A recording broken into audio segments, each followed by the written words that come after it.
Chapter 5. On arriving to the depot, my nerve failed me. I was afraid to go in. I didn't know what I was scared of, but I was scared. Before going around to the front, I peeked in a window. The station master was in his office, looking at some papers. He was wearing a funny little cap that had no top in it. He looked friendly enough, but still I couldn't muster up enough courage to go in. I cocked my ear to see if I could hear puppies crying, but couldn't hear nothing. A bird started chirping. It was a yellow canary in a cage. The station master walked over and gave it some water, and I thought, well, anyone that's kind to birds surely wouldn't be mean to a boy. With my courage built up, I walked around to the front and eased myself past the office. He glanced at me and turned back to the papers. I walked clear into the depot again and walked slowly past the office. Glancing around the corner with my eye, I saw the station master looking at me and smiling. He opened the door and came out onto the platform. I stopped and leaned against the building. Yawning and stretching his arms, he said, "Well, it sure is hot today. It doesn't look like it's ever going to rain." I looked up at the sky and said, "Yes, sir. It is hot, and we sure could use a good rain. We need one back where I'm from." He asked me where I lived. "Oh, up the river a ways." "You know," he said, "I have some puppies in here for a boy that lives on up the river. His name is Billy Coleman. I know his dad, but I'd never seen the boy. I figured he'd be in after them today." Upon hearing this remark, my heart jumped clear up in my throat. I thought surely he was going to hop right out onto the depot platform. I looked up and tried to tell him who I was, but something was wrong. When the words finally came out, they sounded like a squeaky old pulley on our well when Ma was drawing up a bucket of water. I could see a twinkle in the station master's eyes. He came over and laid his hand upon my shoulder, and in a friendly voice he says, "So, you're Billy Coleman. How is your dad?" Well, I told him Pa was fine and handed him the slip my grandpa had given me. "They sure are fine-looking pups," he said. "You'll have to go around, though, to the freight door." I'm sure my feet never touched the ground as I flew around that building. He unlocked the door, and I stepped in looking for my dogs. I couldn't see anything but boxes and barrels and old trunks and some rolls of barbed wire. The kindly station master walked over to one of the boxes. "Well, do you want a box and all?" he asked. Well, I told him I didn't want the box. All I wanted was the dogs. "Well, how are you going to carry them?" he asked. "I think they're still a wee bit too young to follow you." So I held out my gunny sack. He looked at me, looked at the sack, and chuckling, he said, "Well, I guess dogs can be carried that way, same as anything else. But we best cut a hole for them to stick their heads through so they won't smother." Getting a claw hammer, he started tearing off the top of the box. As nails came out and boards were splintering, I heard several puppy whimpers. I couldn't walk over. I just stood and waited. After what seemed like hours, the box was open. He reached in and lifted the pups out and set them down on the floor. "Well, there they are. What do you think of 'em?" I didn't answer. I couldn't. All I could do was stare at them. They seemed to be blinded by the light and kept blinking their eyes. One sat down on his rear end and started crying. The other one was waddling around and whimpering. I wanted so much to step over and pick them up, and several times I tried to move my feet, but they seemed to be nailed to the floor. I knew the pups were mine, all mine, yet I couldn't move. My heart started acting like a drunk grasshopper. I tried to swallow and I couldn't. My Adam's apple wouldn't work. One pup started my way. I held my breath. and on he came until I felt his scratchy little foot upon mine, and then the other pup followed. A warm puppy tongue caressed my sore foot. I heard the station master say, "Well, seems I already know you." Well, I knelt down and gathered them into my arms. Well, I buried my face between their wiggly little bodies and I cried. The station master, seeing something more than just 2 dogs and a boy, he waited in silence. Rising, with 2 pups held close to my chest, I asked if I owed anything. He said, "Oh, there's a small feed bill, but you don't worry, I'll take care of that. It's not much anyway." Taking his knife, he cut 2 slits in the sack, and he put the pups in, worked their heads through the hole. As he handed the sack to me, he said, "Well, there ye are. So long, and good hunting." Walking down the street towards town, I thought, well, now maybe the people won't stare at me when they see what I've got. After all, not every boy owns 2 good hounds. Turning the corner into the main street, I threw out my chest. I hadn't gone far before I realized the reception I got wasn't what I thought it'd be. People stopped and stared, and some even snickered. I couldn't understand why they were staring. Surely it couldn't be at the 2 beautiful hound pups that were sticking out of my gunny sack. Thinking that maybe I had a hole in the seat of my breeches, I looked over at my reflection in a plate glass window. I craned my neck for a better view of my rear. I could see a patch here and there all right, but a few threadbare spots, but no whiteness was showing through. Well, I figured that maybe the people were just jealous because they didn't have 2 good hounds. I saw a drunk coming along. He was staggering all over the street, and just as he passed me, I heard him stop. As I looked back, I saw him staring wide-eyed at my sack. Closing his eyes, he rubbed them with his hands. Opened them again, he stared. Shaking his head, he staggered on down the street. All around, people began to roar with laughter, and someone shouted, "What's the matter, John? You seeing things today?" Hurrying on, I wanted to get away from those stares and the snickers. It wouldn't have been happening again in 100 years, but there they came. The same 2 old ladies I'd met before. They stopped and had another glaring fight. The one said, "I declare." The other one snorted, "Well, I never." Well, my face burned. I couldn't take any more. After all, a man could only stand so much and no more. And in a loud voice I said, "You may have these people fooled with those expensive-looking feathers in your hats, but I know what they are. They're goose feathers painted with iodine." One started to say something, but her words were drowned out by the roars of laughter from all around. Gathering up their long skirts, they swished on down the street. All around me, people began to shout questions and laugh. One wanted to know if I had the mother in the sack as well. Storekeepers stepped out and gawked, and I could see the end of the street, but it looked as if it were 100 miles away.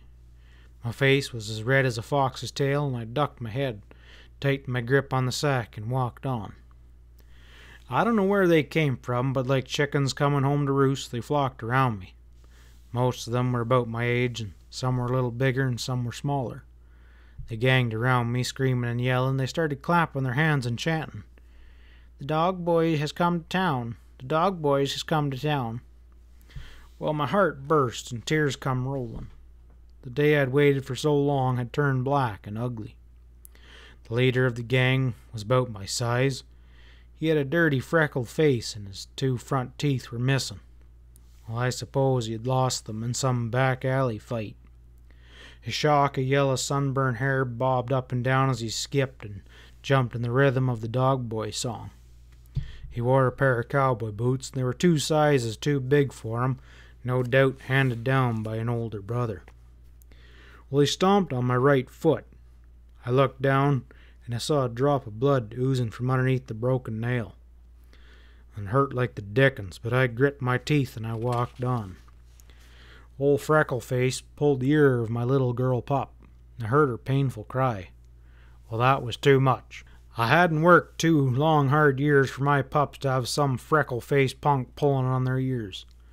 Swinging the sack down from my shoulder, I walked over and I set it down in the doorway. And as I turned around to face the mob, I doubled up my fist and took a Jack Dempsey stance. Freckleface said, "So you want to fight?" Well, he came on swinging.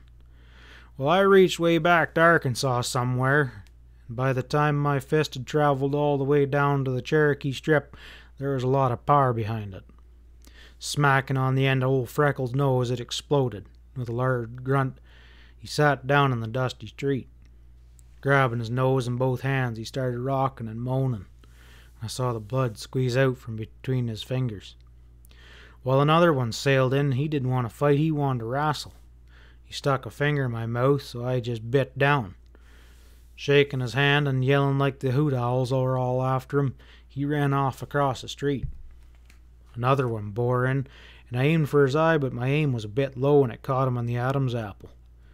A sick look came over his face. Bending over, croaking like a bullfrog that had been caught by a water moccasin, he started going around in a circle. But there were too many of them. By sheer weight and numbers, they pulled me down. I managed to swing over on my stomach and bury my face into my arm. I could feel them beating and kicking at my body. All at once, the beating stopped.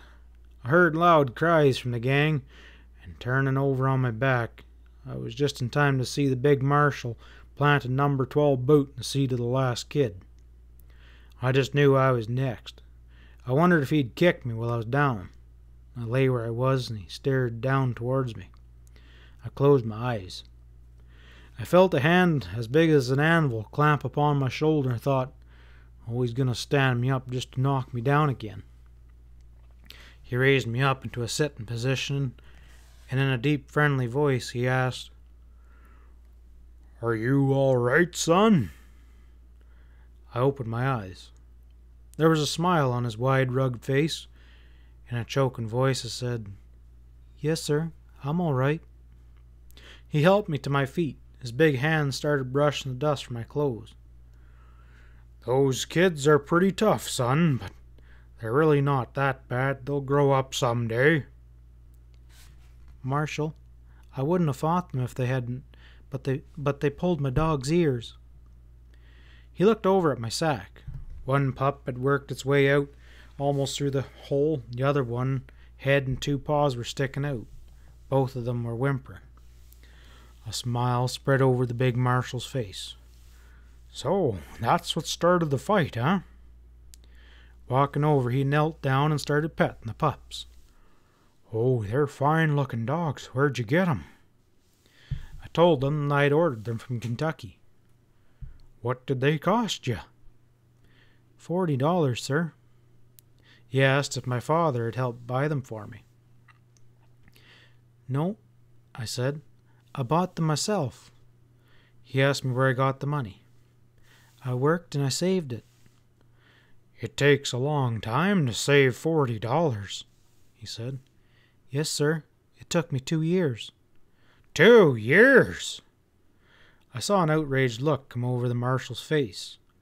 Reaching up, he pushed his hat back. He glanced up and down the street, and I heard him mutter, "There's not one in that bunch with that kind of grit." Picking up my sack, I said, "Thanks for helping me out, sir. I guess I'll be heading home." He asked me where I lived. "Up the river a ways." "Well, you got time for a bottle of pop before you go, haven't you?" I started to say no, but looking at his big friendly smile, I smiled back and said, "I guess I have time." Walking into a general store, the marshal went into a large red box and pulled back the lid. He asked me what kind I wanted. Well, I'd never had a bottle of pop in my life, and I didn't know what to say. Seeing my hesitation, he said, "This strawberry, it looks pretty good." I said that'd be fine. The cool pop felt wonderful to my hot, dry throat. My dark little world was starting to brighten up again. I had my pups, and I'd found a wonderful friend. I knew that the stories I had heard about marshals weren't true. Never again would I be scared when I saw one. Back out on the street, I shook hands with the marshal, saying as I did, "If you're ever up in my part of the country, come on up and see me. You can find our place by asking at my grandfather's store." "Store?" he asked. "Why, the only store upriver is about 30 miles from here." "Yes, sir, that's my grandpa's place." He asked if I was afoot. "Yes, sir." "Well, you won't make it tonight, will you?" "No, I intend to camp out somewhere." I saw that he was bothered. "I'll be all right. I'm not scared of the mountains." He looked at me and at my pups. Taking off his hat, he scratched his head. Chuckling deep down into his barrel-like chest, he said, "Yeah, I guess you'll be all right. Well, goodbye and good luck. If you're ever in town again, look me up." From far down the street, I looked back. The marshal was still standing where I left him. He waved his hand, and I waved back. On the outskirts of town, I stopped and picked up a can and my provisions. I hadn't gone very far before I realized I'd undertaken a tough job. The sack became heavier and heavier. For a while my pups cried and whimpered. They had long since pulled their heads back into the sack. I'd peek in at them once in a while. They were doing all right, curled up into two little round balls in my bundles, and they were fast asleep. Deep in the heart of the Sparrowhawk Mountains, night overtook me. There, in a cave with a stream close by, I put in for the night. Taking my pups and the bundles from the gunny sack, I used it to gather leaves to make us a bed. My pups followed me on every trip, whimpering and crying and tumbling over sticks and rocks. After the bed was made, I built up a fire. In a can of water from the mountain stream, I boiled 3 eggs. Next, I boiled half of the remaining salt pork. Cutting up the meat into small pieces, I fed it to my pups. Each of us had a piece of candy for dessert. My pups, they seemed to enjoy the candy. With those needle-sharp teeth, they gnawed and worried with it until it was melted away. And while they were busy playing, I dragged up several large timbers and built a fire which would last for hours. In a short time, the cave grew warm and comfortable from the heat. The leaves were soft and felt good on my tired body and sore feet. As I lay stretched out, my pups crawled all over me. I played with them. They would wad up in front of the cave, look up at the fire, and come scampering back to roll and play in the soft leaves. I noted the boy dog was much larger than the girl dog. He was also deeper red in color. His chest was broad and solid. His puppy muscles knotted and rippled under the velvety skin. He was different in every way. He would go closer to the fire, and I saw right away he was bold and aggressive. Once he went right around the fire and ventured out into the darkness. I waited to see if he'd come back. He came wobbling to the mouth of the cave, but hesitated there. He made several attempts to come back, but the flames were leaping higher by the minute. The space between the fire and the wall of the cave was much hotter than when he had ventured out. Whimpering and crying, he kept trying to get around the fire. I didn't say a word. I just watched. Puppy though he was, he did something which brought a smile to my face. Getting as close as he could to the side of the cave, he turned his rear to the fire.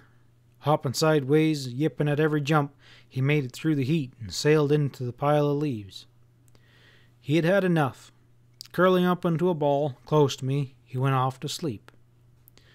The girl pup, she was small and timid. Her legs and body were short. Her head was small and delicate. She must have been the runt of the litter. I didn't have to look twice at her to see that what she lacked in power, she made up in brains. She was a much smarter dog than the boy dog, but more sure of herself, more cautious.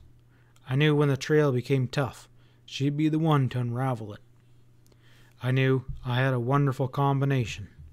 In my dogs I had not only power, but the brains along with it. I was a tired boy. My legs were stiff, my feet were sore and throbbing. My shoulders were red and raw from the weight of the sacks, and I covered my pups in leaves and moved my body to be close to them. I knew as the night wore on and the fire died down, the chill would come. Tired but happy, I fell asleep. Along in the silent hours of night, I was awakened.